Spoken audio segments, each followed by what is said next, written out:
কে বলল, দেখ দীপু, এই মাঝরাতে আমরা কেউ তোর নাটক দেখতে আসি নাই।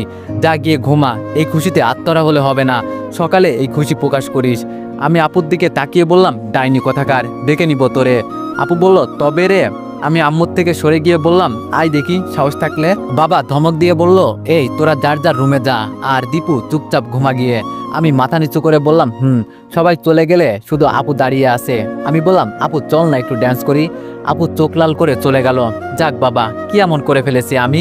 দরজা লাগিয়ে বিছানায় শুয়ে আছি, তবে বারবার মেয়েটার মায়াবী দৃষ্টি আমার সামনে ভেসে উঠছে।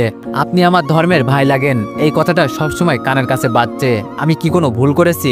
আরে না না, আমি আবার কি ভুল করব? ও তো অন্ধ একটা মেয়ে, আমার আবার কি করবে? যখন মন চাইবে ওকে ব্যবহার করব। কিন্তু আমি তো এতটা খারাপ ছিলাম না। ওকে দেখার পর কেমন যেন ভিতরে হিংস্র পশুটা জেগে উঠেছে। সত্যি ওর মতো মেয়েই হয় না, আমারও তো গার্লফ্রেন্ড আছে, তবে ওকে দেখে এতটা কাছে টানে না। ওর সাথে কখনো এসব করি নাই, আজকে প্রথম এই মেয়ের সাথে। ওকে কালকে দেখার পর থেকে ভিতরে কেমন কেমন জানি চলছিল। মন চাইছে যেন মেয়েটার ভিতরে ঢুকে যাই। ইস কি সুন্দর মেয়ে, মাথায় এখনো আগুন জ্বলছে। হঠাৎ বাইরে কিসের জানি শব্দ হলো। দরজা খুলতেই পাশের বাসার চিৎকার চেঁচামেচির আওয়াজ শুনতে পারলাম।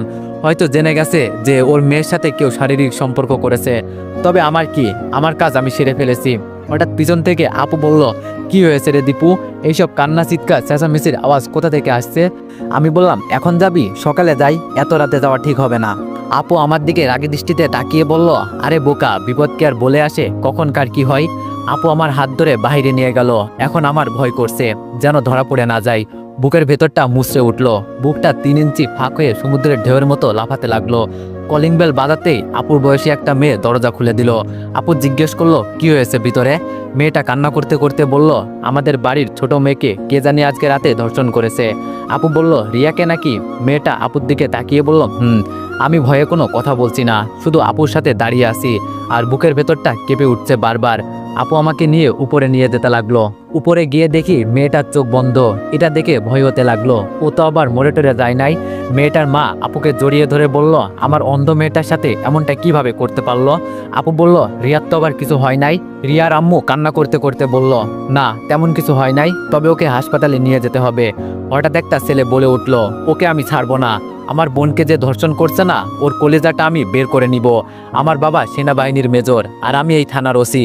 আমার বোনের সাথে নষ্টামি। ছেলেটা কান্না করতে করতে বলল, আমি ছাড়বো না ওকে। বিশ্বাস করেন ভাই, ছেলেটার কথা শুনে আমার কলেজার পানি আর নাই।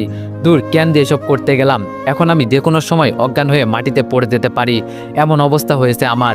হঠাৎ দেখি বিছানায় এক কোণে আমার হাতের ঘড়িটা পড়ে আছে। ওর সাথে জোর করার সময় এমন হয়েছে হয়তো। আজকে আমি শেষ। আপুকে ছেড়ে আস্তে আস্তে লুকিয়ে ঘড়িটা হাতে নিয়ে পকেটে রেখে দিলাম। সবাই রিয়াকে নিয়ে ব্যস্ত, এই জন্য আমার উপর কারোর নজর পড়ে নাই। রিয়ার ভাই ওকে কোলে তুলে নিয়ে যাচ্ছে। আমি আপুর দিকে তাকিয়ে বললাম, কই নিয়ে যাচ্ছে আপু ওকে? আপু বলল, হাসপাতালে নিয়ে যাচ্ছে। কিন্তু কে এই কাজ করলো? এই অন্ধ একটা মেয়ের সাথে? সি সি, আমি তো ওকে সামনে পেলে। আমি বললাম, আপু চল না, আমার ভালো লাগছে না, ঘুমাতে হবে। আপু আমার দিকে তাকিয়ে বলল, তুই এভাবে ঘেমে যাচ্ছিস কেন? কপালে হাত দিয়ে দেখি সত্যি। আমি কথা কাটানোর জন্য বললাম, আরে আপু চল তো, আর এমনিতেই আমার আজকে গরম বেশি লাগছে। আপু বলল, তুই এমন করছিস কেন আজকে, বুঝলাম না।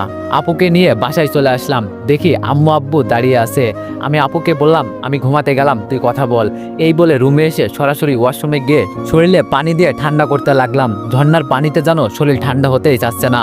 আমার জীবনটা শেষ হয়ে যাবে। কি করলাম আমি আজকে? ওর পরিবার সম্পর্কে আমার আরো আগে জানা উচিত ছিল। মানুষ বলতো, না জেনে কিছুই করা উচিত না। সারা রাত ঘুমাতে পারলাম না, সেই সাথে একটু ঘুম হলো। হঠাৎ মনে হলো আমাকে কেউ টেনে নিয়ে যাচ্ছে। তাড়াতাড়ি চোখ খুলে তাকিয়ে দেখি আপু আমাকে মেঝেতে ফেলে পা ধরে টেনে বাইরে নিয়ে যাচ্ছে। লাফ দিয়ে দাঁড়িয়ে পড়লাম। মেজাজ একেবারে এটা দেখে গরম হয়ে গেল। এমন বোন থাকার চেয়ে না থাকাই অনেক ভালো। রাগের দৃষ্টিতে আপুর দিকে তাকিয়ে বললাম, এই ডাইনি, তুই সকাল সকাল আমার সাথে কি শুরু করলি? আমাকে কি একটু শান্তিতে ঘুমাতেও দিবি না? আপু আমার কাছে এসে বলল, কয়টা বাজে, খেয়াল আছে তোর? আমি বললাম, কয়টা আবার? হয়তো 6টা কি 7টা। আপু আমাকে ঘড়ি দেখিয়ে বলল, 10টা বাজে। আমি একটু আশ্চর্য হয়ে বললাম, 10টা বেজে গেল আর আমি টেরও পেলাম না? আপু বলল, তোরে সেই কখন থেকে ডাকছি, তোর কোনো খবরই নাই। আমি বললাম, তাই বলে তুই আমাকে টেনে নিয়ে যাবি? আপু বলল, এছাড়া আমার কাছে কোনো উপায় ছিল না, মরার মতো তো ঘুমিয়ে পড়ে থাকিস সারাক্ষণ। আমি বললাম, সব দোষ তোর, রাতে যদি আমাকে নিয়ে না যেতি তাহলে আমার ঘুম থেকে উঠতে এত লেট হতো না। আপু বলল, দেখ তোর বক বক বন্ধ কর, এখন গিয়ে রেডি হ। আমি একটু খুশি হয়ে বললাম, তোর জামাই দেখতে যাবো বুঝি? আপু লাঠিটা দেখিয়ে বলল, এটা কি তোর জিনিস ভালো